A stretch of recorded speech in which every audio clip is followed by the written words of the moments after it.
Hello my dear, welcome back to Kiku. आज बेटा ये आपका टॉपिक स्टार्ट होने जा रहा है। गुड इवनिंग शुक्ला जी, अंबुज बेटा good evening, Abdul good evening, कैसे हो बेटा? सब मजे में? ठीक है।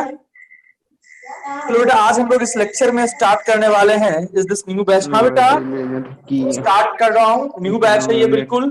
ठीक है साई बेटा गुड इवनिंग एंड एवरीवन, सभी बच्चों को एक साथ गुड इवनिंग। ठीक है, जितने बच्चे हैं मैं सबको गुड इवनिंग। सिया बेटा गुड इवनिंग, कैसे हो? सब मजे में?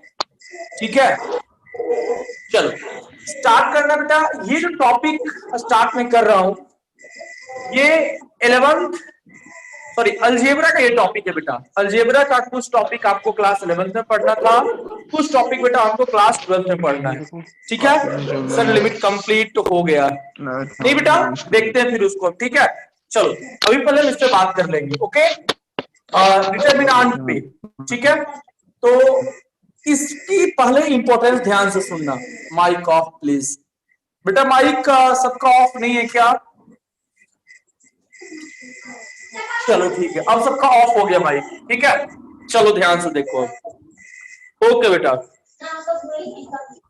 ये टॉपिक बेटा आपका मैट्रिक्स एंड डिटरमिनेंट बहुत इंपॉर्टेंट टॉपिक है 12th के पर्पज से भी, क्योंकि अब बेटा आपको जो ध्यान देना है, दो चीजें स्टडी करनी है ना, वो दोनों पर्पज से स्टडी करनी है। सर मेरा 12th भी बेहतरीन हो, 12th भी बेहतर हो और आईआईटी में भी हम स्कोर करें।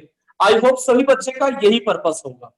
M I correct? Sai Shukla ji, Shrikar, Siya, Ankit और ओम, अब्दुल, सबका बेटा यही होगा है ना कि सर अब हम इस तरीके से पढ़ाई करें कि हमारा 12th भी बेहतरीन आए, 12th में भी कम से कम मिनिमम 90% स्कोर हो, 95% स्कोर हो और आईआईटी में भी वो चीजें काम करे। ठीक है तो ये टॉपिक बेटा बिल्कुल उसी तरीके का है। 12th में भी एक क्वेश्चन आपके 6 मार्क्स के सीबीएसई में जरूर पूछते, या फिर चाहे आप जिस बोर्ड से हो डिडंट मैटर, एक क्वेश्चन 6 मार्क्स का जरूर पूछता है। आईआईटी की बात करें बेटा तो आईआईटी में मेंस में भी जरूर मिनिमम एटलीस्ट एक क्वेश्चन, ऐसे ऑन एन एवरेज 2 से 3 क्वेश्चन, 2 क्वेश्चन तो जरूर पूछते हैं डिटरमिनेंट से। ठीक है और ये जो टॉपिक है दोनों एक तरीके से कोरिलेटेड है, मैट्रिक्स एंड डिटरमिनेंट। अगर हम दोनों को में ऐड करते बेटा तो मिनिमम 4 क्वेश्चंस पूछे जाते हैं जेई मेंस में और एडवांस में भी। ठीक है मिनिमम 4 क्वेश्चन पूछा जाता है। ये जो टॉपिक है बेटा बहुत आसान है, मजेदार टॉपिक होता है मैट्रिक्स। ठीक है उसमें बहुत सारे कॉन्सेप्ट्स होते हैं, बहुत सारे कंफ्यूजन होते हैं, लेकिन ये टॉपिक बेटा बहुत आसान है। तो ये बेटा आपको 12th पर्पज से भी देखो तो 6 मार्क्स मिनिमम, आईआईटी पर्पज से देखे तो मिनिमम 4 मार्क्स, और ज्यादा मेहनत नहीं करना, बिल्कुल हंसते खेलते इसको कंप्लीट कर लेंगे। ओके बेटा स्टार्ट करें आज का लेक्चर। आई विल डिस्कस बेटा, आई विल डिस्कस, वो चीज आपको वैसे ही बतला दिया जाएगा, डिटरमिनेंट ही आएगा। ठीक है नेक्स्ट संडे का जो टेस्ट होगा बेटा वो डिटरमिनेंट ही आएगा। ओके चलो स्टार्ट करते हैं बेटा, बिल्कुल ध्यान से, बिल्कुल ध्यान से। पहली चीज, बहुत सारे बच्चे हैं इस लेक्चर में, एक चीज बेटा ध्यान रखना मेरे रिलेटेड कि कहीं भी थोड़ी बहुत भी डाउट आए, बहुत बड़ी डाउट आ गया बेटा तो ऐसा तो होने ही नहीं दूंगा, है ना। मेरे लेक्चर में ऐसा कुछ होने ही नहीं दूंगा कि बहुत बड़ा डाउट मेरा रह गया, बच गया, ऐसा नहीं होगा। इन केस अगर फिर भी आपको कोई भी डाउट हो तो डोंट बी हेजिटेट, हेजिटेट होने की बिल्कुल जरूरत नहीं है बेटा, मैं यहाँ आपको हेल्प करने के लिए हूँ। ऐसा नहीं कि आप पे तुमको डाउट क्यों आ गया, मैं बता तो रहा हूं, मैं सिखा तो रहा हूं, सीख क्यों नहीं रहे हो, डाउट कैसे पूछ दिया, ऐसा कोई बात नहीं है। नहीं speaker, both are different things, matrix and determinant दोनों अलग अलग टॉपिक है बेटा, है ना। तो आज हम लोग डिटरमिनेंट पहले स्टार्ट करेंगे फिर मैट्रिक्स देखेंगे। ओके लेट्स गेट स्टार्ट बेटा। कौन कौन हो आज के लेक्चर में? शुक्ला जी, ओमकार, दिव्यांशु, वंशराज, ओम, सिया, साई, श्रीकर, ऋतिक, आयुष, आलोक, अंकित, अम्बुज, अब्दुल और अक्षिता, चलो लेट गेट स्टार्ट बेटा, एवरीवन स्टार्ट करें। मेरे लेक्चर में सबसे बड़ी सबसे इंपॉर्टेंट बातें हैं, don't be hesitate to ask your doubt, है ना बेटा। जो सीखने की कोशिश करता है, जो सीखता है, डाउट उसी को होता है। जो डाउट अगर हो रहा है that means you are trying to learn something new. Okay, doubt नहीं आ रहा मतलब कुछ खास नहीं है, ठीक है, वेरी गुड। तो स्टार्ट करते हैं बेटा, सबसे पहले स्टार्ट करते हैं बिल्कुल कहानी से ही, गप कहानी के माध्यम से ही बेटा, गप करते करते करते करते इस टॉपिक को भी हम निपटा देंगे बिल्कुल आराम से। चलो, और सबसे पहले आपको माइंड में आ रहा होगा डिटरमिनेंट होता क्या है। कोई भी चीज सुनते हैं ना, पहले इसका इंपॉर्टेंस समझ के बेटा क्या होता है, 12th के पर्पज से भी और आईआईटी के पर्पज से भी। अब किसी के माइंड में आ रहा होगा सर ये डिटरमिनेंट होता क्या है, मुझे नहीं समझ में आता डिटरमिनेंट क्या होता है। चलो बेटा इसको पहले हम डिफाइन करते हैं, फिर इसके बाद हम लोग देखेंगे अदर चीजें। तो पहले मैं इसको डिफाइन करता हूं बेटा, डिफाइन करता हूं कि determinant is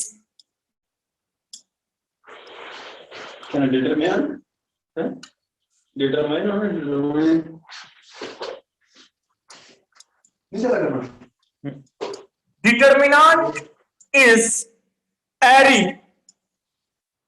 determinant is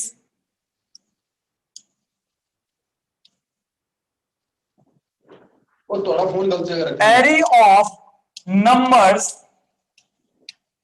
array of numbers।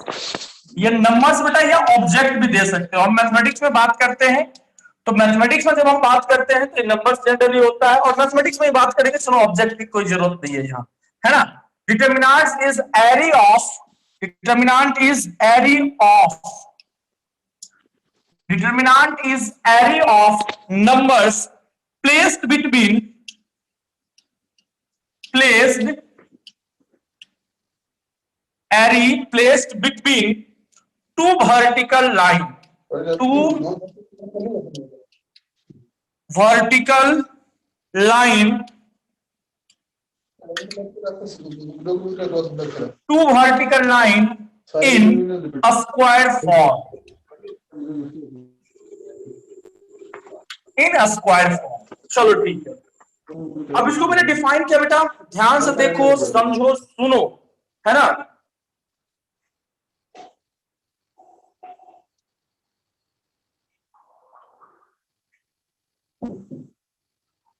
Abdul बेटा माइक ऑन कर लो। आई होप सबका माइक ऑफ हो गया, आई होप नहीं।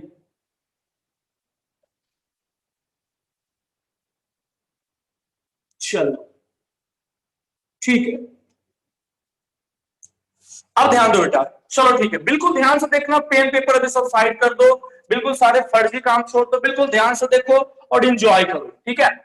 क्या मैंने बोला बेटा, मैं यहां से बता रहा हूं कि डिटरमिनेंट क्या है, डिटरमिनेंट है क्या। तो determinant is a array, array मतलब बेटा अरेंजमेंट, एरे मींस अरेंजमेंट, है ना। डिटरमिनेंट इज ए एरे मतलब डिटरमिनेंट जो है वो ज्यादा कुछ नहीं है, एक अरेंजमेंट है। किसका अरेंजमेंट, तो नंबर्स का। अच्छा, यानी मतलब सर आप क्या बोलना चाह रहे हो, आप बोलना चाह रहे हो कि डिटरमिनेंट जो है जस्ट एक अरेंजमेंट है। किसका अरेंजमेंट, तो नंबर्स का। चलो ठीक है सर, अभी तक तो इतना समझ में आया कि डिटरमिनेंट ज्यादा कुछ नहीं है, एक अरेंजमेंट है। जैसे अरेंज करते हो ना, जैसा आपके घर में कोई जरूरत होती है, कोई भी जरूरत की चीज है, जिस तरीके से शेप हो, साइज हो, उसको उस तरीके से आप अरेंज करते हो। उसी तरीके से डिटरमिनेंट ज्यादा कुछ नहीं, एक अरेंजमेंट है। किसका अरेंजमेंट है बेटा, तो नंबर्स का। चलो ठीक है सर, यहां तक तो समझ में आ गया। अब सर कैसा अरेंजमेंट, अब आपके माइंड में आ रहा होगा कैसा अरेंजमेंट, उसका आगे जवाब देखो बेटा। पहले अरेंजमेंट करते किसमें है, placed between two vertical line. अच्छा, यानी कि दो वर्टिकल लाइन होगा, दो वर्टिकल लाइन होगा, उसके अंदर हमको अरेंज करना है कुछ नंबर्स को, ठीक है। चलो दूसरी चीज, अब अरेंज कैसे करना है, तो इन स्क्वायर फॉर्म। अच्छा, यानी अब समझ में आया आप क्या करना चाह रहे हो। सर आप कहना चाह रहे हो कि डिटरमिनेंट एक, डिटरमिनेंट जो है अरेंजमेंट है नंबर्स का, जो कि टू वर्टिकल लाइन के बीच अरेंज करना है। किस शेप में बेटा, तो वर्टिकल फॉर्म। अच्छा, तो आप लोग आई होप समझ में आ गया होगा कि अरेंजमेंट क्या होता है। बेटा ये सब बातें करेंगे, अभी तो शुरू ही किया है, ठीक है ओमकार, अभी तो शुरू ही किया हो बेटा, बातें करेंगे ये सब। ओम नोट ओमकार, बातें करेंगे बेटा ये सब, भी कब खत्म होगा, अभी पहले सीख लो थोड़ा बहुत। जल्दी खत्म करेंगे, आपका पेपर आने से पहले ही खत्म हो जाएगा सर। हाँ चलो अब मैं फिर से रिपीट कर रहा हूं, ध्यान से सुनना। पहले टॉपिक पे ध्यान दो, है ना, बिल्कुल टॉपिक पे, बिल्कुल कहानी गप खिस्से के करते करते बेटा हम लोग सीख लेंगे। अब तो बेटा मैंने कुछ ज्यादा नहीं बोला, मैंने बोला बेटा डिटर्मिनेंट क्या है। तो क्या है बेटा, तो डिटर्मिनेंट सर एक अरेंजमेंट है। डिटर्मिनेंट क्या है, अरेंजमेंट, अपने माइंड में बोलो। अच्छा ठीक है सर, यहां तक समझ में आ गया, डिटर्मिनेंट अरेंजमेंट है। सर कैसा अरेंजमेंट है, किस में अरेंज करते हैं, है ना, कैसा कोई डब्बा है, कोई बॉक्स है, कोई कैसा अरेंजमेंट है, किस में हम अरेंज करते हैं। तो आपको जो अरेंज करना बेटा वो टू वर्टिकल लाइन में अरेंज करना है। अच्छा, तो दो वर्टिकल लाइन गिवन होगा उसके बीच अरेंज करना है, ठीक है सर। अब कैसे अरेंज करना है, तो in a square form, in a square form. अब जैसे जैसे मान लो कि आपको A B C D 4 number दे दिया, बोला गया इसको डिटर्मिनेंट फॉर्म में लिखो। तो डिटर्मिनेंट फॉर्म में लिखने के लिए आपको क्या करना पड़ेगा बेटा, सबसे पहले दो वर्टिकल लाइन लेना पड़ा, क्योंकि हम जस्ट देखे कि डिटर्मिनेंट को दो वर्टिकल लाइन के बीच में अरेंज करते हैं। अच्छा सर, तो आप अरेंज करके दिखाइए। स्क्वायर फॉर्म में तो एक ए यहां, बी यहां, सी यहां, डी यहां, यही आपका कहला गया बेटा डिटर्मिनेंट। ये क्या कहला गया बेटा, डिटर्मिनेंट, ज्यादा कुछ नहीं, ठीक है। अच्छा सर, यानी ए बी सी डी ऐसा कोई नंबर है तो इस तरीके से अरेंज कर दिए तो डिटर्मिनेंट हो गया। हाँ, अब कोई कहेगा सर अच्छा मैं इसको इस तरीके से अरेंज कर दूं, तो ए यहां ले लिया, सी यहां ले लिया, डी यहां ले लिया, बी यहां ले लिया। मैंने बोला बेटा अगर आपने इस तरीके से अरेंज किया तो ये भी एक डिटर्मिनेंट है, नॉट एंड इशू। शॉर्ट में इसको डी टी लिख देंगे, ठीक है, ये भी एक डिटर्मिनेंट है। अच्छा, अच्छा सर कोई और एग्जांपल देखिए कोई डिटर्मिनेंट का। मैं बोला बेटा अगर कोई आपके पास डिटर्मिनेंट ऐसा है, X Y Z P Q R और अल्फा बीटा गामा। अब सर ये भी अरेंजमेंट, ये भी मतलब डिटर्मिनेंट है क्या, तो आप ध्यान से देखो बेटा, दो वर्टिकल लाइन के बीच गिवन है और स्क्वायर फॉर्म में है। स्क्वायर फॉर्म बेटा मतलब जितना बेटा इस साइड हम जा रहे हैं उतना ही बेटा हम इस साइड जा रहे हैं, है ना। तो हाँ सर बात तो सही है, स्क्वायर फॉर्म में है, दो वर्टिकल लाइन के बीच में गिवन है, यानी बेटा हम इसको भी डिटर्मिनेंट बोलेंगे। ये भी यानी एक डिटर्मिनेंट का एग्जांपल है। अच्छा सर मुझे ये बताइए, ये भी कोई डिटर्मिनेंट है क्या, सिर्फ मैंने ए लिख दिया, एक ही नंबर है और एक ही नंबर है, तो आपने बोला स्क्वायर फॉर्म में है तो जितना ये आगे जा रहा है उतना ही नीचे जा रहा है, मतलब सही है, ये तो होना चाहिए। तो मैं बोलूंगा बेटा ये भी आपका डिटर्मिनेंट है, ये भी आपका डिटर्मिनेंट है। क्लियर हुआ बेटा डिटर्मिनेंट किसको बोलते हैं, कैसे होता है, देखने में कैसा होता है, एंड एवरीथिंग। क्लियर हुआ बेटा, कहीं डाउट है अभी तक में तो बतलाओ। एनीवन, किसी को भी अभी तक कुछ भी थोड़ा बहुत छोटा मोटा कुछ भी डाउट है तो बोलो।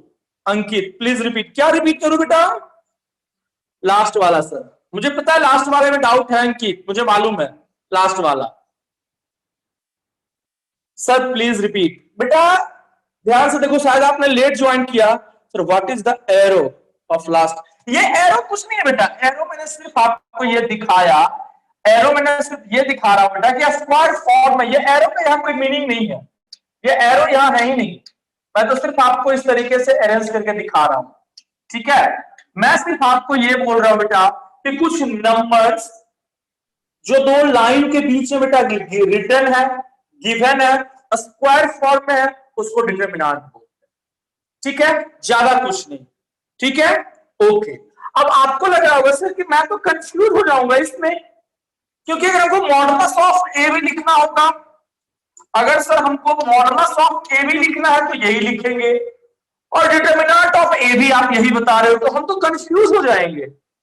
चलिए ठीक है सर, कभी भी मान लेते हैं आपको ऐसा लिखा हुआ एक्स वाई और अल्फा बीटा, तो मान लेते हैं आप सर इसको डिटर्मिनेंट बोलते हैं तो चलेगा, क्योंकि इस टाइप का हमारा कोई मॉडुलस नहीं होता। लेकिन सर अगर आप इस तरीके से लिखोगे तब तो मैं कंफ्यूज हो जाऊंगा कि सर ये डिटर्मिनेंट है या मॉडुलस है। आप ऐसे लिख दिए तो मुझे क्या पता चलेगा कि ये डिटर्मिनेंट आपने लिखा या मॉडुलस लिखा। एम आई करेक्ट बेटा, ओके बेटा, मैं एक बार फिर से रिपीट कर देता हूं, पहले आप इस चीज को समझो, ठीक है। अब आपको ये कंफ्यूजन का सर मुझे पता कैसे चलेगा कि आपने जो दो दो डब्बे दो लाइन के बीच में लिख दिया तो ये क्या है ना। ओके, लक्ष्य क्या नाम है, लक्ष्मीकांत, ठीक है। I will repeat, okay don't worry. तो बेटा कहीं भी अगर मॉडुलस लिखा होगा, अगर मॉडुलस लिखा हुआ बेटा तो उसको मॉडुलस पढ़ना है। अगर डिटरमिनेंट बेटा अगर गिवन है तो मान लिखेगा डिटरमिनेंट ऑफ ए, क्या लिखेगा, डिटरमिनेंट ऑफ ए। अदरवाइज कुछ नहीं लिख रहा है तो आपको मॉडुलस समझना है, ठीक है। चलो, कुछ बच्चे बेटा नए आए हैं, मैं फिर से एक बार रिपीट कर देता हूं एवरीथिंग, देख लो बेटा। कुछ बच्चे लेट से ज्वाइन किए, कोई बात नहीं बेटा, बट अगले क्लास से बेटा टाइम पे ज्वाइन करना है ना, ऐसे में प्रॉब्लम हो जाएगी। चलो, can we assign a determinant to a variable sir? Yes बेटा, वी कैन। नंबर्स जो है, नंबर तो वेरिएबल भी हो ही सकते हैं ना। चलो देखो, डिटरमिनेंट का सिंबल कुछ होता है, बतलाते बेटा, रुक जाओ। देखो लक्ष्मीकांत एंड एवरीवन, जो भी बेटा थोड़ा लेट आया है देख लो। डिटरमिनेंट का बेटा मैंने डिफाइन किया, डिटरमिनेंट होता क्या है, तो ज्यादा कुछ नहीं, आराम से बी कूल, ज्यादा टेंशन नहीं, मतलब गप करो, कहानी सुनो, जैसे होता है ना बचपन में आप लोग क्या करते थे कि हाँ जैसे एक राजा होता था, राजा के 4 पुत्र थे, ऐसे ये सब वो सब कहानी की तरह याद रखते थे ना, उसी तरीके से ना इसको भी समझो। क्या है, मैं डिटरमिनेंट की कहानी बता रहा हूं, ऐसे समझो डिटरमिनेंट की कहानी बता रहा हूं।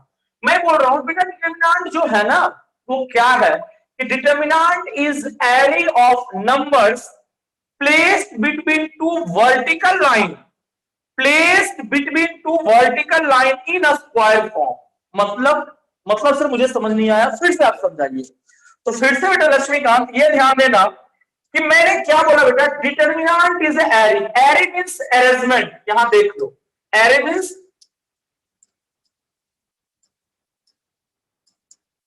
Array means arrangement. तो डिटरमिनेंट जो है वो सिर्फ एक अरेंजमेंट है, ठीक है सर, समझ गया, डिटरमिनेंट अरेंजमेंट है। किसका अरेंजमेंट है सर, तो बेटा देखो नंबर्स का अरेंजमेंट है, ठीक है सर, यहां तक समझ गया। डिटरमिनेंट क्या है, अरेंजमेंट है नंबर्स का। अच्छा ठीक है सर, कैसा अरेंजमेंट है, कहां रखते हैं, कैसे अरेंज करते हैं, तो बेटा place between two vertical line, मतलब दो वर्टिकल लाइन खींचो, उसके अंदर क्या करो, नंबर को अरेंज कर दो, ठीक है सर। शेप क्या होगा सर, किस शेप में अरेंज करें, तो आपको बेटा अरेंज करना है स्क्वायर फॉर्म। किस फॉर्म में बेटा, स्क्वायर फॉर्म में आपको अरेंज करना। चलिए ठीक है, अब जैसे लक्ष्मीकांत यहां ध्यान दो, यहां 4 नंबर आपको गिवन है बेटा ए बी सी डी। अब सर इसको अरेंज करके दिखाओ, तो मैंने बोला कि डिटरमिनेंट बेटा इस तरीके से, ये जो सिंबल है बेटा ये डिटरमिनेंट का ही सिंबल है। वर्टिकल लाइन अगर गिवन है तो डिटरमिनेंट का ही सिंबल है। मैंने वर्टिकल लाइन खींचा बेटा और दो को ऐसे दो को ऐसे, स्क्वायर फॉर्म बनाना है, ए बी सी डी, तो ये कहला गया हमारा determinant of A B C D, ठीक है। अब किसी को लग सकता है सर जरूरी थोड़ी ऐसा होगा, कोई इस तरीके से अरेंज कर दिया तब ए सी डी बी इस तरीके से, मैंने बोला कोई बात नहीं बेटा ये भी हो गया determinant.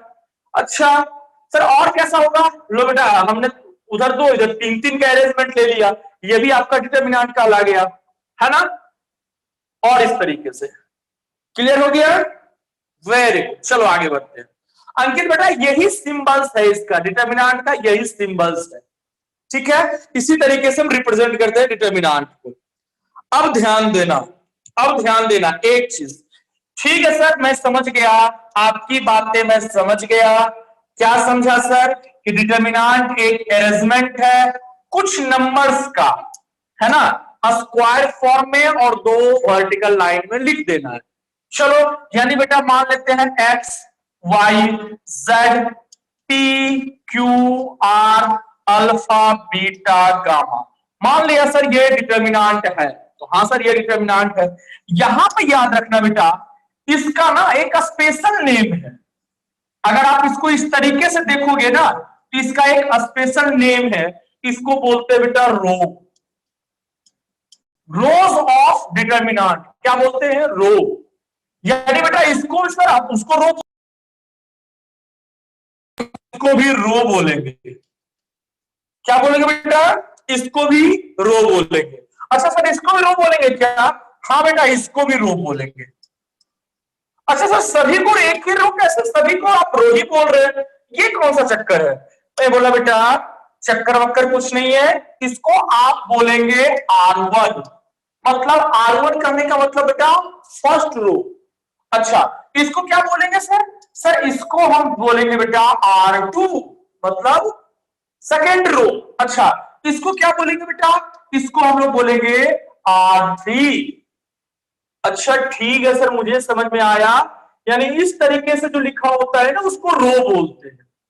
Very good very good. नहीं बेटा अंकित बोथ आर डिफरेंट, डिटरमिनेंट और मैट्रिक्स आर डिफरेंट। बतलाएंगे जब मैट्रिक्स पढ़ेंगे तब फिर मैंने बताऊंगा कि दोनों में डिफरेंस क्या है। अभी फिलहाल ये। अच्छा सर यहां तक तो चलो मैं समझ गया। अच्छा सर इसको क्या बोलेंगे? तो बेटा अगर इसको आप इस तरीके से देखोगे ना, इसको हम लोग बोलते हैं कॉलम। क्या बोलेंगे? कॉलम। तो सर इसको क्या बोलेंगे? तो बेटा इसको भी हम लोग कॉलम ही बोलते हैं, इसको भी हम कॉलम ही बोलते हैं। सर इसको क्या बोलेंगे? तो बेटा इसको भी हम कॉलम ही बोलते हैं। अच्छा तो सर इसको क्या सबको कॉलम ही बोलेंगे? बोलेंगे बेटा जैसे वहां मैंने पर्टिकुलर सबको अलग अलग लिखा, यहां भी आप लिखोगे। इसको हम लोग बोलते हैं C1, इसको हम लोग बोलेंगे बेटा C2 और इसको हम बोलेंगे C3। इसको हम क्या बोलेंगे बेटा? C3। क्लियर है? मतलब इस तरीके से जो वर्टिकली लिखा हुआ है बेटा, जो वर्टिकली लिखा हुआ है उसको हम लोग रो बोलते हैं, जो सॉरी जो हॉरिजेंटली लिखा हुआ है, वर्टिकल तो ये हुआ, जो हॉरिजेंटली लिखा हुआ है बेटा उसको हम लोग रो बोलते हैं, और जो वर्टिकली लिखा हुआ है बेटा उसको हम लोग कॉलम बोलते हैं। ठीक है? C1 C2 C3 like that. I hope आपको क्लियर होगा यहां तक। ठीक है? यानी बेटा इसमें मैंने क्या देखा, इसमें क्या देखोगे, यानी इस डिटर्मिनेंट में बेटा आपके कितने रो है? 3 रो है। और कितने कॉलम बेटा? 3 कॉलम है। इसमें कितने रो है कितने कॉलम है? तो सर इसमें 3 कॉलम है 3 रो है। अच्छा बेटा बताना यहां पे जरा सा, इसमें कितना रो है और कितना कॉलम है? इसमें कितना रो और कितना कॉलम है बेटा? 2 and 2। वेरी गुड, बहुत सुंदर सिया, एक्सलेंट, बहुत सुंदर। वंशराज, अंकित, अक्षिता, वेरी गुड, एक्सलेंट, बहुत सुंदर। यानी सर हम इसको देखिए बोलेंगे क्या बोलेंगे? R1 और इसको बोलेंगे R2। Very good Lakshmikant. हाँ इसको बोलेंगे बेटा C1 और इसको बोलेंगे C2। यानी इसमें 2 रो और 2 कॉलम है इस डिटर्मिनेंट में। अच्छा बेटा अब्दुल ये बताना जरा सा मुझे थोड़ा सा ये बता बेटा, ये डिटर्मिनेंट में, इस डिटर्मिनेंट में 2 3 4 -7 2 6 ये डिटर्मिनेंट है या नहीं? पहले मुझे ये बताओ, ये डिटर्मिनेंट है बेटा? No sir. Ankit yes sir, Akshita yes sir, Shukla ji no sir, Ambuj no, और कोई no, Laxmikant yes, Siya no sir, Abdul no sir. अच्छा बेटा क्यों नहीं है? कैन यू से क्यों नहीं है बेटा? देखो वर्टिकली में है, नंबर्स अरेंज है, क्यों नहीं है? Not in A square form. Very good Siya, excellent बेटा, बहुत सुंदर। Akshita very good. अक्षिता ये रो एंड कॉलम आपने बताया, मैं सिर्फ पूछ रहा हूं डिटर्मिनेंट है कि नहीं। तो आप कहोगे कि सर आपने बोला कि डिटर्मिनेंट को जब हम अरेंज करते हैं तो स्क्वायर फॉर्म में अरेंज करते हैं, तो ये तो स्क्वायर है ही नहीं, इधर तो कुछ ज्यादा गया, इधर कम ही है, ये स्क्वायर तो है ही नहीं, यानी ये डिटर्मिनेंट नहीं है। यानी अगर मैं रो वाइज बात करूं बेटा, इसको हम लोग बोलेंगे R1, इसको हम लोग बोलेंगे R2, और इसको बेटा हम इस तरीके से बोलेंगे C1, इसको बोलेंगे C2, इसको बोलेंगे C3। यानी सर ये कॉलम वगैरह तो चलो सही है, लेकिन ये डिटर्मिनेंट नहीं है। क्यों सर? क्योंकि इसमें रो जो है वो कितना रो है 2, और इसमें कॉलम कितना है, कॉलम जो है वो कितना है 3, और ये डिटर्मिनेंट नहीं है सर। क्यों नहीं है? क्योंकि डिटर्मिनेंट में मुझे एक चीज पता चल गया कि ये दोनों इक्वल होना चाहिए, रो एंड कॉलम इक्वल होना चाहिए, तभी वो डिटर्मिनेंट कहलाएगा। वेरी गुड दिव्यांशी, बहुत अच्छा बेटा। लक्ष्मीकांत बहुत सुंदर। अब्दुल एक्सलेंट बेटा।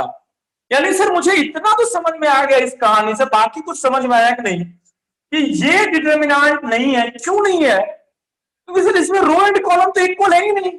यानी बेटा डिटर्मिनेंट होने के लिए row and column, numbers of row and number of columns equal होना चाहिए, है ना। यानी हम इसको नोट में करके क्या लिख देंगे बेटा, नोट में डाल के लिख दो, नोट में डाल के लिख दो कि इनडिटर्मिनेंट, शॉर्ट बेटा हम इसको डीईटी लिखेंगे, ठीक है। In determinant number of rows is equal to number of column. Okay, इतना मुझे पता चल गया सर कि डिटर्मिनेंट वो तभी होगा जब उसमें number of rose and number of columns equal होगा। इक्वल मतलब सर सेम वर्ड्स, तभी ना। नंबर ऑफ रोज की बात कर रहा हूं अंकित। Very good. हम नंबर ऑफ रोज की, जैसे बेटा इसमें रो कितने थे, इसमें रो कितने थे बेटा 2, कॉलम कितने थे 3, यानी रो 2 कॉलम 3। सर ये तो नाइंसाफी है, ये तो डिटर्मिनेंट के साथ सर नाइंसाफी है ना। यानी डिटर्मिनेंट ये नहीं है। तो बेटा अभी तक मैंने कुछ भी नहीं पढ़ा, सिर्फ गप से है ना कहानी शुरू किया डिटर्मिनेंट का, और सिर्फ वही कर रहे हैं। आई होप सब कुछ समझ में आ रहा होगा और मजा आ रहा होगा। वेरी गुड अब्दुल, बहुत सुंदर। समझ में आ रहा है बेटा सबको? किसी को डाउट है तो बोलो। समझ में आ रहा है सबको? Are you enjoying guys? My dear, are you enjoying? Enjoy कर रहे लेक्चर को? समझ में आ रहा है बेटा? समझ में आएगा तो मजा आएगा। मेरा एक ही चीज करना है, समझ में आएगा तो मजा आएगा, और समझ में नहीं आएगा सर तो फिर तो गड़बड़ है, मामला फंस गया। मजा आ रहा है Lakshmikant? Yes sir, very good बेटा, बहुत सुंदर। चलो अब आप लोग सर और कहानी बताइए, और कहानी बताइए डिटर्मिनेंट का, और कहानी बताइए। अच्छा लग रहा है सुनने में। चलो बेटा, मुझे भी काफी अच्छा लग रहा है डिटर्मिनेंट की कहानी बताने में, कि डिटर्मिनेंट कैसा है, कैसा दिखता है, उसके बारे में। ठीक है, चलो उसके बारे में बात करते हैं बेटा, है ना। चलो हाँ, अब यहां से हम देखते हैं बेटा, अब यहां से देखते हैं एक चीज आपको ध्यान रखना है, order of determinant. Order of determinant, order of determinant, ठीक है। ऑर्डर ऑफ डिटर्मिनेंट, सर अब ये कौन सी बला आ गई, ये कौन सा बला आ गया ऑर्डर ऑफ डिटर्मिनेंट? ये क्या होता है? देखो बेटा, ऑर्डर ऑफ डिटर्मिनेंट जो होता है किसको बोलते हैं? देखो, order of determinant, order of determinant is n cross n, या तो इसको n cross n into n नहीं पढ़ेंगे तो थोड़ा सा बेटा इसमें लॉचा है, डिटर्मिनेंट अपने आप में थोड़ा सा गड़बड़ कर रहा है। हम लोग इसको n इंटू n बोलते हैं, n मल्टीप्लीकेशन n बोलते हैं, लेकिन ये बोलता है नहीं, इसको बोलो n बाय n, है ना। Order of determinant is n by n, और या तो ज्यादा आपको परेशानी है बेटा बोलने में तो सिर्फ n बोलो, है ना। Order of determinant is n cross n, और n if it has n numbers of रो, या फिर बेटा रोज को ही जितने नंबर ऑफ रोज होंगे उतने ही नंबर ऑफ क्या होंगे, कॉलम होंगे। अच्छा, यानी सर मुझे एक चीज तो पता चला, एक चीज तो पता चला, यहां इक्वल टू लगा लो। सर मुझे एक चीज तो पता चला कि ऑर्डर ऑफ डिटर्मिनेंट में क्या करना है ना, कि हमको नंबर ऑफ रोज काउंट कर लेना, और हमको पता है कि अगर वो डिटर्मिनेंट है तो number of rose and number of columns equal होगा। मैं बोलूंगा बेटा बहुत अच्छा सोच रहे हो, बहुत सुंदर। यानी कि जितने रोज होंगे या फिर कॉलम होंगे उसी को हम बेटा उसका ऑर्डर बोल देते हैं। यानी अगर मैं बेटा अगर यहां एक एग्जांपल ऐसे लिखूं अल्फा बीटा एक्स वाई, मैं बोलूंगा बेटा इसमें कितने रो हैं, बोलेगा सर इसमें ये देखिए R1, ये देखिए सर इसका R2, और ये देखिए सर इसका, ये देखिए सर इसका C1, ये देखिए सर इसका C2। यानी कि रो कितने हैं बेटा, रो कितने हैं, रो इसमें 2 है, कॉलम कितना है, कॉलम कितना बेटा, कॉलम भी कितना है 2 है, यानी रो और कॉलम 2 है ना। यानी कि इस डिटर्मिनेंट का ऑर्डर क्या हो गया, ऑर्डर क्या हो गया, ऑर्डर या तो हम 2/2 लिखेंगे 2/2, या इसको सिर्फ 2 लिखेंगे, सिर्फ 2 लिखेंगे तब भी चलेगा, ऐसे 2/2 लिखेंगे तब भी चलेगा, है ना। और इसको चुपके से कैसे रिप्रेजेंट करते हैं पता है तुमको, कैसे इसको चुपके से रिप्रेजेंट करते हैं इसको पता भी नहीं चलता। हम ये जो डिटर्मिनेंट लिख रहे हैं ना इसके नीचे बेटा ऐसे लिख देते हैं, इसके नीचे ऐसे लिख देते हैं। इसका मतलब हो गया कि अच्छा यानी ये जो डिटर्मिनेंट है ना, ये 2 × 2 लिखने का मतलब ये ऑर्डर को रिप्रेजेंट कर रहा है, ठीक है। यानी कि इस डिटर्मिनेंट में 2 ऑर्डर 2 रो है। ये फर्स्ट वाला जो रिप्रेजेंट करता है बेटा, ये भी सीख लेना, ये भी याद रखना, ये फर्स्ट वाला जो रिप्रेजेंट करता है, सिर्फ 2 × 2 है ना, फर्स्ट वाला जो रिप्रेजेंट करता है ये रो को रिप्रेजेंट करता है ऐसे, और ये जो रिप्रेजेंट करता है ये कॉलम को रिप्रेजेंट करता है। लेकिन बेटा डिटर्मिनेंट है, दोनों तो इक्वल ही होगा, तो टेंशन लेना ही नहीं है। नहीं बेटा सही, बेटा ध्यान देना, सबसे पहले डिटर्मिनेंट आया, डिटर्मिनेंट में तो ऑर्डर मायने रखता है। अब ये उसमें जब हम ऑर्डर लिख रहे हैं तो उसके अंदर मुझे ये नहीं मतलब है कि सर इसके अंदर एक्स वाई अल्फा बीटा कहां है, नहीं है, कैसे अरेंजमेंट है, मुझे मतलब नहीं है। ये डिटर्मिनेंट लिख दिया, हाँ हम देखेंगे सीधे रो कितना है, भाई अंदर तुम आपस में कहां बैठे हो कैसे हो मुझे मतलब नहीं है, हमें तो सिर्फ ये बतलाओ कि कितने रो हैं, बोला 2 रो, कॉलम 2 रो, ठीक है डिटर्मिनेंट हो, और तुम्हारा ऑर्डर 2 × 2 है, 2/2 है, सॉरी नॉट 2 × 2, तुम्हारा ऑर्डर 2/2 है या फिर सिर्फ 2 है। अच्छा कहीं बेटा अगर इस तरीके से सिर्फ आपको लिख दिया गया कि इस तरीके से, और यहां लिख दिया गया 3 × 3, है ना, तो कहिएगा कि सर बाकी चीजें तो मुझे इतना नहीं पता, इस डिटर्मिनेंट के अंदर क्या क्या है मुझे ज्यादा तो नहीं समझ आ रहा, हाँ लेकिन इतना जरूर समझ में आ गया कि सर इस डिटर्मिनेंट में ना जरूर 3 रो और 3 कॉलम होगा। यानी बेटा सर मुझे इतना तो जरूर समझ में आ गया कि इसमें 3 रो आने वाला है और 3 कॉलम आने वाला है, इतना मुझे पता चल गया।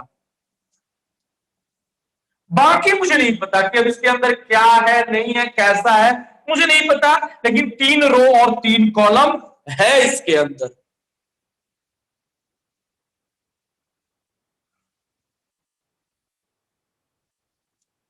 क्लियर है बेटा यहां तक?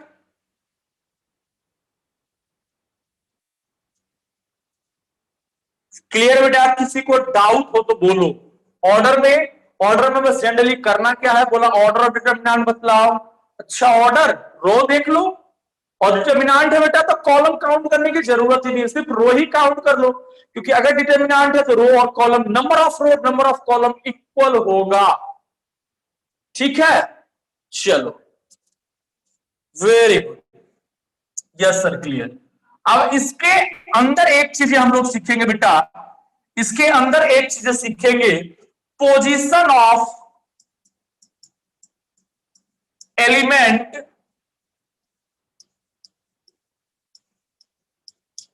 Position of element in determinant. मतलब सर, मतलब सर आप ये क्या कहना चाह रहे हो, मतलब मैं कहना चाह रहे हो बेटा कि कहीं कोई डिटर्मिनेंट लिख रहा हूं ना, उसके अंदर कुछ ना कुछ एलिमेंट होगा, उसके अंदर कुछ ना कुछ एलिमेंट होगा, उस एलिमेंट का पोजीशन क्या है, उस एलिमेंट का पोजीशन क्या है। तो पोजीशन में याद रखना बेटा कि कहीं भी अगर हम ये क्या लिखा है श्रीकर? नहीं समझ आया बेटा, बोलो। Shrikar, one question WI, wait sir. अगर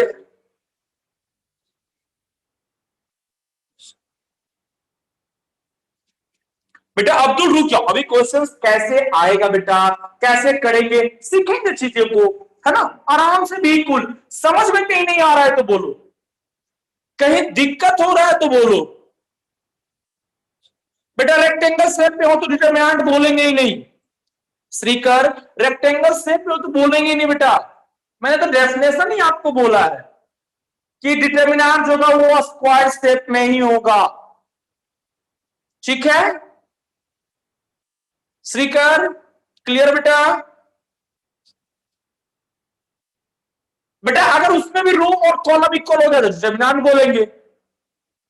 अगर उसमें रो एंड कॉलम इक्वल होगा डिटरमिनेंट बोल देंगे। रो एंड कॉलम इक्वल हुआ डिटरमिनेंट, रो कॉलम इक्वल नहीं है, हमें नहीं पता ये क्या है नहीं है, लेकिन डिटरमिनेंट नहीं है ना। लो बेटा देख लो, पहले प्रीवियस स्लाइड देख लो। ये बेटा ये रहा, क्या इसमें देखना है? इसमें कुछ खास है नहीं।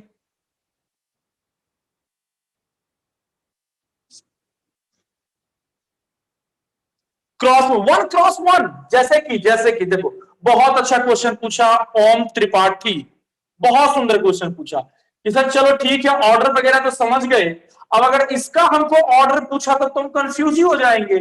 कहां गया? आ जाओ आ जाओ आ जाओ आ जाओ, हाँ आगे आ जाओ।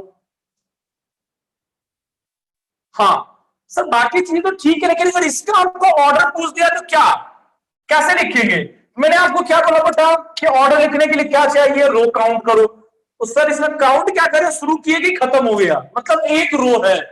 अच्छा बेटा इसमें कॉलम कितना है? कॉलम भी सर एक है, यानी इसका ऑर्डर क्या गया? इसका ऑर्डर 1 क्रॉस 1, बस।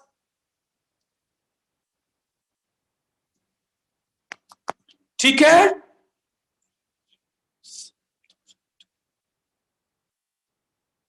अरे बेटा सेम रेक्टेंगल दे दो, उससे क्या मतलब है?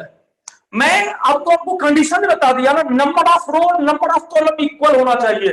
अब तुम ऐसा करोगे सर ABCD और लो इसका शेप हम ऐसे दे दिए, ये देखने में तो रेक्टेंगल लग रहा है।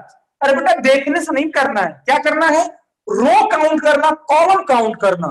Number of row number of column अगर इक्वल आया हो गया डिटरमिनेंट। ठीक है, ऐसा नहीं कि सर ये देखने में तो रेक्टेंगल लग रहा है, बेटा वो ऐसा नहीं होता। ठीक है, काउंट करना है आपको, रो कितने कॉलम कितने, सेम है डिटरमिनेंट, नहीं सेम है नहीं है डिटरमिनेंट। ठीक है श्रीकर, चलो अब बेटा हम पोजीशन के बारे में बात करेंगे। चलो ध्यान देना, बहुत इंपॉर्टेंट कॉन्सेप्ट है पोजीशन किसी एलिमेंट का। चलो अब यानी पोजीशन में बेटा किसी भी एलिमेंट को जनरली हम लोग रिप्रेजेंट करते हैं AIJ। जनरली बेटा हम AIJ से डिनोट करते हैं। बिल्कुल पहले ध्यान से, पहले मेरी बातें बिल्कुल ध्यान से सुनना। यहां पे बेटा आई जो है ना वो रो को रिप्रेजेंट करता है। क्या रिप्रेजेंट करता है? रो को। और यहां जो बेटा जे है ना वो कॉलम को। अच्छा ऐसी बात है सर, हाँ। मतलब अगर बेटा कहीं पे हम लिख दिया A12, इसका मतलब बेटा मैं कहना चाह रहा हूं कि ये जो है फर्स्ट रो का है, ये R1 को रिप्रेजेंट कर रहा है, और ये 2 जो है ये C2 को रिप्रेजेंट कर रहा है। मतलब बेटा ये जो एलिमेंट है ये किसके बारे में बोल रहा है? First row second column. किसका पोजीशन क्या हो गया? First row second column. जैसे एग्जांपल देता हूं तब क्लियर होगा।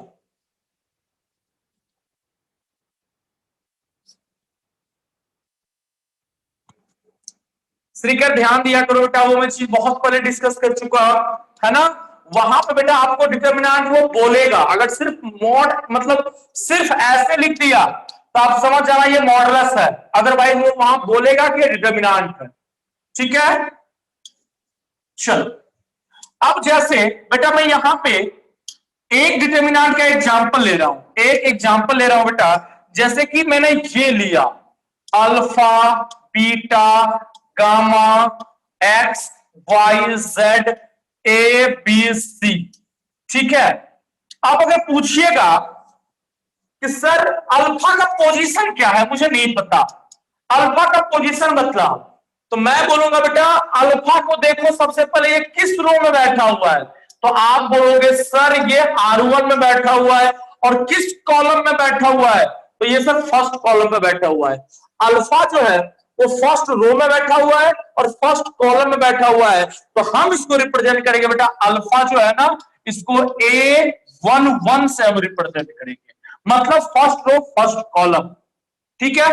अब कोई पूछेगा ठीक है सर जेड का पोजीशन क्या होगा, तो हम पूछेंगे बेटा जेड है कहां, तो आप पहले देखना बेटा, अच्छा सर जेड जो है ना वो सेकेंड रो में बैठा हुआ है, मतलब R2 में बैठा हुआ है, यानी बेटा इतना तय हो गया कि A2।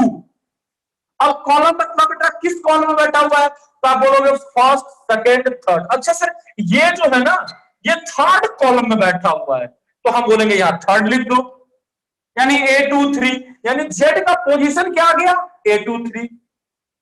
क्लियर है? हाँ बिलो, ए के नीचे, ठीक है, बिलो बगल में नहीं, ए के नीचे लिखते हैं, ठीक है। वेरी गुड, एक्सलेंट बेटा, बहुत मजा आ रहा है। सबस्क्रिप्ट सर, हाँ सबस्क्रिप्ट उसको बोलते हैं, ठीक है।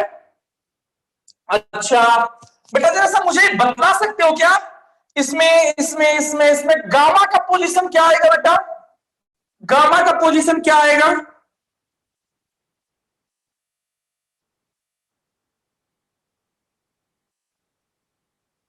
गामा का पोजीशन श्रीकर 13, शुक्ला जी 13, सिया 13, अक्षिता 13, साई 13, वंशराज 13, लक्ष्मीकांत, बेटा वहां पे वो अच्छा हाँ 1.3 नहीं लिखना Lakshmikant, Alok 13, Ankit 13, very good, excellent, Shrikar A13, very good, Ayush क्या बात है बेटा, मजा आ गया, मजा आ गया।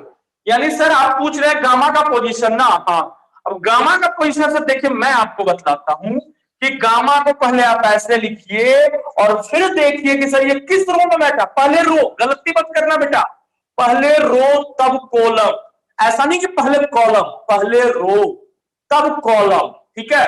अच्छा तो सर आप बतलाइए किस रो में बैठा हुआ है, तो मैं बोलूंगा बेटा ये तो फर्स्ट रो में बैठा हुआ है, बोले ठीक है सर आप फर्स्ट रो में बैठा है तो आप फर्स्ट लिख दो। बताओ अब बतलाइए सर ये किस कॉलम में बैठा हुआ है, तो मैं तो बोलूंगा बेटा ये थर्ड कॉलम में बैठा हुआ है, तो ठीक है सर थर्ड कॉलम में बैठा हुआ है तो आप यहां पे थर्ड लिख दो, कोई परेशानी नहीं है।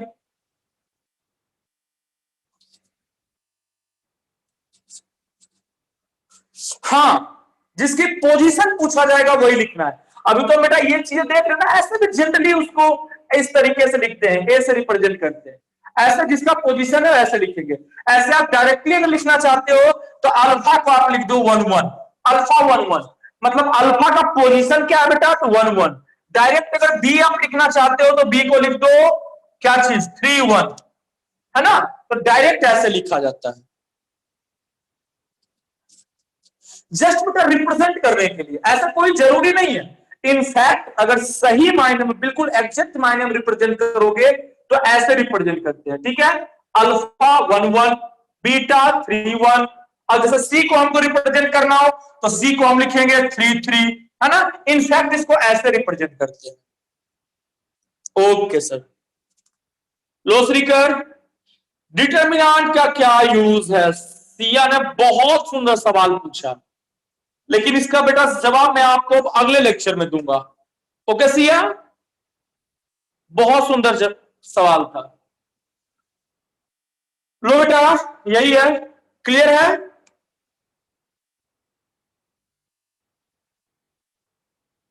चलो अच्छा बेटा यहां से मुझे एक चीज बना के दिखा दो, एक चीज, construct A determinant, construct A determinant with position, with position A11 पे 2 है, A21 पे 3 है, A12 पे 4 है, A22 पे 0 है। बना के दिखाओ बेटा, यहां पे भेज तो नहीं सकते डिटर्मिनेंट को भी टाइप करने में थोड़ा सा प्रॉब्लम होगा। देखो पहले समझो कैसे करेंगे। यानी बोल रहा है कि डिटर्मिनेंट हमको कंस्ट्रक्ट करना है। बोला हाँ बिल्कुल। तो आप क्या करोगे, लो सर सबसे पहले तो यहाँ डब्बा डालो, ये लाइन खींच दो। अब बतलाओ सर यहाँ ये जिसको मैंने ये रो बोल रहा हूं, फर्स्ट रो, ये सेकेंड रो, ये फर्स्ट कॉलम, ये सेकेंड कॉलम, यानी ये R1 R2, ये C1, ये C2। अब बतलाओ सर A11 पे कौन बैठा है? मैं बोलूंगा बेटा A11 पे 2 बैठा है, तो आप यहां 2 लिख दो। मैं बोलूंगा सर इसका पोजीशन क्या है, तो सेकेंड एंड 1, यानी ये 1-2 का पोजीशन है, यानी 1-2 में बेटा 4 बैठा है, तो यहां पे आप 4 लिख दोगे। अच्छा यहां पे सर 1, हाँ पहले बेटा 2 एंड 1, यानी 2-1 इसका पोजीशन है, तो 2-1 बेटा ये 3 रिप्रेजेंट कर रहा है, तो यहां पे आप 3 लिख दोगे, और यहां ये 2-2 को रिप्रेजेंट कर रहा है, तो 0 लिख दोगे। लो बन गया हमारा डिटरमिनेंट। वेरी गुड, बहुत सुंदर, मजा आ गया बेटा, दिल से मजा आ गया एकदम, बहुत सुंदर। श्रीकर, आलोक, Laxmikant, Shukla ji, with in line Sai, बहुत सुंदर बेटा। अक्षिता, मजा आ गया। चलो अब इसमें किसी को डाउट है बेटा तो बतलाओ। आज के लेक्चर में हम लोगों ने क्या सीखा, डिटरमिनेंट किसको बोलते हैं? एक मिनट सर कहानी सुना दीजिए, बहुत के मन में ये आ रहा होगा सर कहानी सुना दीजिए डिटरमिनेंट का। तो लो बेटा कहानी करते हैं। सबसे पहले क्या सीखा, डिटरमिनेंट क्या होता है? बोलूंगा बेटा डिटरमिनेंट एक अरेंजमेंट है। सर किसका अरेंजमेंट? तो नंबर का। ठीक है सर, कैसे अरेंज करेंगे? तो क्या करना बेटा, 2 लाइन खींचना, उसके बीच में स्क्वायर शेप में अरेंज कर देना। आप बोलोगे अच्छा ठीक है सर समझ गया। फिर सर डिटरमिनेंट में क्या होगा, क्या कंडीशन डिटरमिनेंट के लिए? मैं बोलूंगा बेटा रो एंड कॉलम देख लो, अगर number of row number of column अगर सेम है तो डिटरमिनेंट हो गया। फिर आपके माइंड में आ रहा होगा कि सर रो होता क्या है? मैं बोलूंगा बेटा हॉरिजेंटली जो बैठा हुआ है ना उसको रो बोलते हैं, जो वर्टिकली बैठा हुआ है उसको कॉलम बोलते हैं। मैं बोला अच्छा ये बात है, हाँ। फिर बेटा उसके बाद आती है पोजीशन की कहानी, जो हम लोगों ने डिस्कस कर लिया। ठीक है सर, किस किस फील्ड में डिटरमिनेंट का यूज होता है? श्रीकर मैंने बोला कल डिस्कस करूंगा इस पे क्या यूज होगा। आज बेटा ये सवाल थोड़ा पहले पूछता तो मैं डिस्कस कर लेता। सर अगर लाइन की जगह स्क्वायर ब्रैकेट हो, नहीं दिया, अगर बेटा वो स्क्वायर ब्रैकेट अगर आएगा तो मैट्रिक्स बना देगा वो, ब्रैकेट नहीं आना चाहिए, लाइन ही आना चाहिए। ठीक है चलो ठीक है बेटा, चलो ठीक है बेटा। इतना देर से कैसा लगा आप लोग को क्लास? मजा आया कि नहीं आया? समझ आया कि नहीं आया बेटा? एंजॉय किए कि नहीं किए बेटा? 1 मिनट में अपना फीडबैक जरूर दे दो कि हाउ वाज द क्लास। तो क्लास एंड हो गया, अब हो गया हाउ वाज द क्लास। मजा आया क्या बेटा? सुमित का कोई डाउट आ रहा है? सुमित क्या बेटा? सुमित मुझे समझ नहीं तुम्हारा डाउट। अच्छा सर नेटवर्क इशू के कारण पूरा लेक्चर नहीं देख पाया, तो सर वीडियो अपलोड हो जाएगा। हाँ बेटा सुमित वीडियो अपलोड हो जाएगा, ठीक है। थैंक यू बेटा, ओके। जितना देर बेटा सुमित देखिए समझ में आया बेटा? मजा आया, कॉन्फिडेंस लगा? लक्ष्मीकांत, अब्दुल कि हाँ सर मजा आया एकदम, सब समझ में आया, वेरी गुड, बिल्कुल। चलो ठीक है बेटा, ओके एंजॉय करो, ठीक है। Very nice class, thank you sir बेटा, है ना। मिलते हैं फिर हम लोग बेटा नेक्स्ट लेक्चर में। सर वो न्यू बैच की कोई information I will discuss Shukla ji, है ना। चलो ठीक है बेटा, good night everyone, all the best. कल के लेक्चर के लिए सब प्रिपेयर करो, एक बार इसी चीज को देख लो, फिर हम लोग मिलते हैं अगले लेक्चर में, ठीक है। Thank you everyone, good night, bye bye.